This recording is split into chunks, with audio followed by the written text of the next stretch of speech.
दोस्तों नमस्कार, मैं हूं दीपक हिमांशु और आप देख रहे हैं text book super coaching. UP LT grade परीक्षा को लेकर कई सारी बातें हुई, लेकिन सबसे ज्यादा जो भयंकर बात हुई वो ये हुई कि टेट को अनिवार्य करने को लेकर। कल मैंने आपको वीडियो बना के ये बताया था, परसों जब वो आई थी कि लोग गए हैं हाईकोर्ट में और उसके बाद कह रहे हैं कि क्योंकि ये टीजीटी की परीक्षा है, 6 से 10 पढ़वाया जाता है, तो 6 से 8 के लिए तो बिना टेट के होगा नहीं।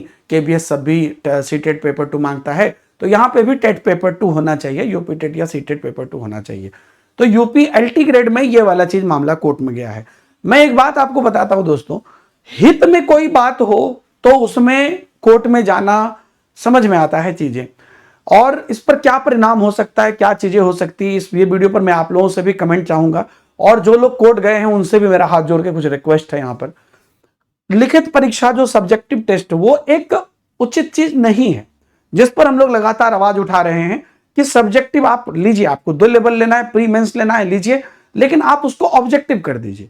इसलिए नहीं कि हमारे अभ्यर्थी नहीं कर सकते हैं, मैं ये बात नहीं कर रहा हूं कि हमारे अभ्यर्थी नहीं कर सकते, मैं ये कह रहा हूं कि सब्जेक्टिव का आप मूल्यांकन ठीक से नहीं कर पाओगे, जो कहना सही बात।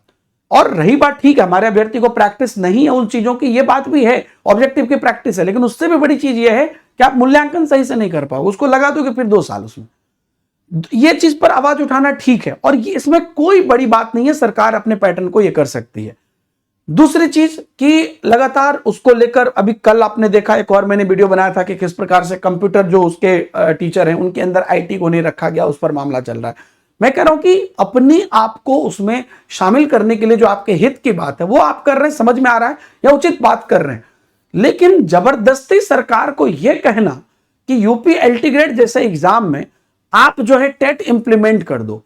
रही बात दोस्तों लीगल इलीगल की, तो दुनिया में बहुत चीजें लीगल इलीगल होती हैं, और उसको एक पक्ष से देखे तो लीगल लगती हैं, दूसरे पक्ष से देखे तो आप किसी भी चीज को इलीगल, अभी आप मेरे बात में 50 कमियां निकाल सकते हो, कर सकते हो कि नहीं।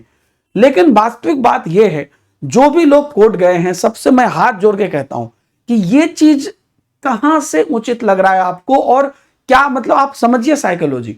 कोई चीज छात्र के हित के लिए हम जाते हैं तो उसकी बात समझ में आती है, यह छात्र के अहित की बात, यह हजारों लाखों अभ्यर्थी के अहित की बात है। क्योंकि यूपी टीजीटी में भी आपका जो है यह तो नहीं मांगता है कि आपका पेपर 2 होना चाहिए, टेट होना चाहिए, तो उसी स्तर का ये एलटी ग्रेड एग्जाम है।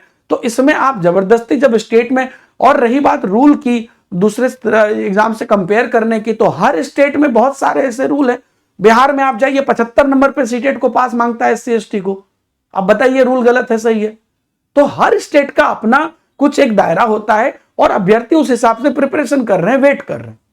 और आप एकदम से कर दोगे, जहां 10 लाख 15 लाख अभ्यर्थी बैठते हैं, यहां पर 1.5 लाख 2 लाख 3 लाख अभ्यर्थी बैठेंगे, तो यह चीज बिल्कुल उचित नहीं है। यह सब चीज से क्या होगा मैं आपको बताता हूं। सरकार निश्चित रूप से अपना पॉलिटिकल एजेंडा की वजह से वैकेंसी लेकर आई है, यार इस चीज का बेनिफिट उठा लो, ना इधर के रहोगे ना उधर के रहोगे, इतनी ज्यादा प्रॉब्लम क्रिएट करोगे। अभी कल ही सरकार ने एक और न्यूज निकाला कि 11 लाख से अभ्यर्थी होंगे तो केंद्र के निर्धारण में पेंच होगा, क्योंकि अभी तक जो केंद्र बन रहा था उससे ज्यादा होगा। एक तो ऑलरेडी 50 प्रॉब्लम है, अभ्यर्थी को ऑब्जेक्टिव सब्जेक्टिव टेस्ट लेके ऑलरेडी है। कंप्यूटर वाले में मैंने बताया आपको, आईटी वाली जो सिचुएशन वो है, एग्जाम दिसंबर में हो जाए, उस पर नवंबर दिसंबर में हो जाए, उस पर अपडेट आ रहा है। अब ये सब करने से क्या होगा, डिले होगा, कोर्ट में जाएगा मामला, 1-2 साल है, क्योंकि ये मामला कोई पैटर्न वाला नहीं है, ये बहुत लीगल मामला है, एलिजिबिलिटी वाला। यही सब चक्कर में आपने देखा क्या बीएड वाले में हुआ, बीएड डीएलएड वाले केस में। भला विद्यार्थी का कभी नहीं होता है दोस्त, आपस में अगर एक दूसरे के प्रति द्वंद्व में हम कुछ भी करेंगे, स्टूडेंट में ना आपका भला होगा ना दूसरे का भला होगा। इसलिए जो चीज छात्र हित में है उस पर जरूर आवाज उठाइए, क्योंकि जैसे सब्जेक्टिव है वो उसमें मैनिपुलेशन हो जाएगा चीज, उस पर जरूर आवाज उठाइए। लेकिन और वो उनके एग्जाम पैटर्न है, अभी उन्होंने ठीक चेंज किया है, वो कर सकते। लेकिन ये जो है ना, ये लीगल मामला है पूरा, इसमें एनसीटी रहेगा, इसमें सारी डिपार्टमेंट, तो प्लीज इन चीजों में मत फंसाइए भर्ती को, भर्ती फंसेगी तो फिर नहीं आएगी। बहुत सही सही चल रही है, अभ्यर्थी भी प्रिपेयर कर रहे हैं, नवंबर में यहां पर चीजें होंगी, और हम उम्मीद रखते हैं कि यह भर्ती ना फंसे, ना रुके, ना रद्द हो।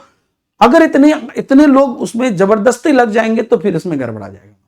तो ये चीज है, आप लोगों का भी पॉइंट ऑफ व्यू मैं कमेंट में चाहूंगा। बाकी जो लोग प्रिपेयर कर रहे हैं, हम आपको ये कहना चाहते हैं कि आप लोग एकदम बुलंद मन से प्रिपेयर करिए। और आप लोगों के लिए हम लोग क्या कर सकते हैं वो भी मैं आपको बता देता हूं कि फ्रीडम फेस्ट के अंतर्गत कल तक यानी कि 17 अगस्त तक आप लोगों को एलटी ग्रेड और जितने भी अलग अलग शिक्षक भर्ती के एग्जाम्स हैं या अगले 2 साल के अंतर्गत आएंगे, 12+12 यानी कि 24 महीना 2 साल के अंतर्गत आएंगे, सबका पूरे टीचिंग कैटेगरी में जितनी चीजें होंगी सबका आपको एक्सेस मिलता रहेगा, सबकी लाइव क्लासेस मिलती रहेंगी, सबके टेस्ट पास प्रो मैक्स जो है टेक्स्ट बुक का उसका आपको इसके अंदर सब्सक्रिप्शन रहेगा ऑटोमेटिकली।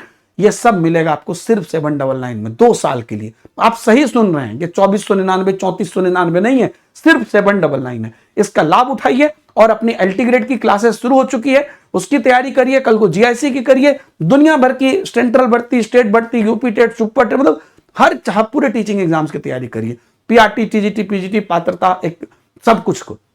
लेकिन इसके लिए आपको जो नीचे लिंक दिया है इसी लिंक से आप जाएंगे तो ही आपको ये अवेल हो पाएगा। लिंक पे क्लिक करिएगा, आपको दिखेगा 18+18 12+12 लिमिटेड सीट है, तो आप 12+12 या जो भी आपको लगे 18+18 उस पर क्लिक कर दीजिएगा और उसके बाद आप अपना जो है सब्सक्रिप्शन ले लीजिएगा, ठीक है। और डायरेक्ट ऐप पर जाते तो कूपन कोड डीएस सर भी इस्तेमाल कर सकते हैं। इस बेनिफिट का लाभ उठाइए और Deepak Himanshu sir textbook Telegram channel पर जुड़े रहिए। आगे के जितने भी अपडेट आएंगे सारे लगातार मैं वहां पे दूंगा, सारे नोट्स वगैरह भी दूंगा। Thank you very much, bye bye, जय हिंद।